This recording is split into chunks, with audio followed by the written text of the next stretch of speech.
Tê mở bong trên phương thân màn năm ở tê thơ bán 50,000 một bay sẽ chất trâu ổn chất trâu ở cồn on tê mở màn năm lại on trên phương thân màn năm mà lỡ bong ban 4 năm mà lỡ 3 ឆ្នាំ 7 năm 2 ឆ្នាំ 2 năm ôi chất thử mỏ ổn chất thử 3 ឆ្នាំ mãn ổn 3 ឆ្នាំ 9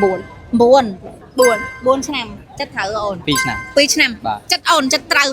mỏ pro 3ឆ្នាំ 3 năm 5 ឆ្នាំ mãn 2 ឆ្នាំ2ឆ្នាំ 2 ឆ្នាំចិត្តត្រូវអូនចិត្តត្រូវខ្លាំងមែនតើហ្មងស្ដាយខ្ញុំដើរសួរអត់មានណាគេដឹងថាខ្ញុំធ្វើ content មួយឆ្នាំតែអញ្ចឹងឥឡូវអ្នកដែលមើលវីដេអូនេះហា fan ដែលមើលវីដេអូហ្នឹងទាយមើលតាមនៅពេលដែលបងមករកាចាញ់ធ្វើ content ដំបូងមានប្រហែល follower ក៏ភ្លេច comment ផងហើយខ្ញុំនឹងរកអ្នកឈ្នះម្នាក់ដើម្បីឈ្នះជាមួយនឹងលុយ 50,000 រៀលហ្នឹងហ្មងខ្ញុំឆាប់ឲ្យលុយហ្មងអូខេអ្នកនរគ្នាហ្នឹងហើយខ្ញុំចាញ់ធ្វើ content បានរយៈពេល1ឆ្នាំគាត់ពេលហ្នឹងនិយាយតាមត្រង់ពេលហ្នឹងអត់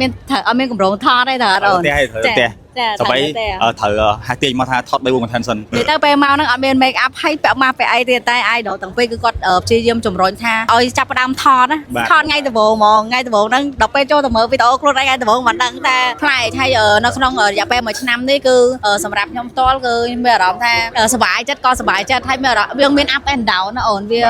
អត់មាន perfect ទាំងអស់ទេអញ្ចឹងពេលខ្លះក៏យើងខ្ញុំចង់បោះបង់ច្រើនដងហើយពេលខ្លះអត់បាន view ឬក៏ពេលខ្លះយើងរវល់យើងអីយើងតែងតែមានអារម្មណ៍ថាចង់បោះបង់ចោលប៉ុន្តែនិយាយទៅ motivation គឺពី idol ទាំងពីរហ្មងហើយជាពិសេស idol សម្រាប់អ្នកសួរបង្ការបែងអត់តន់ផុសវីដេអូអីនិយាយទៅគឺគាត់លើកទឹកចិត្តខ្ញុំរហូតហើយមកដល់ពេលនេះគឺយើងទទួលបានជាមួយនឹង100,000 follower រយៈពេល1ឆ្នាំអូយនិយាយទៅគឺជោគជ័យទាំងអស់នេះបានមកពីការថតចាគ្រប់គ្រងពី fan ទាំងអស់គ្នាហើយសម្រាប់បងម៉ារីកាគឺ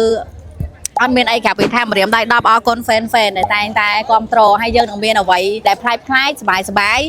ទៅមុខទៀតសម្រាប់ឆ្នាំ2026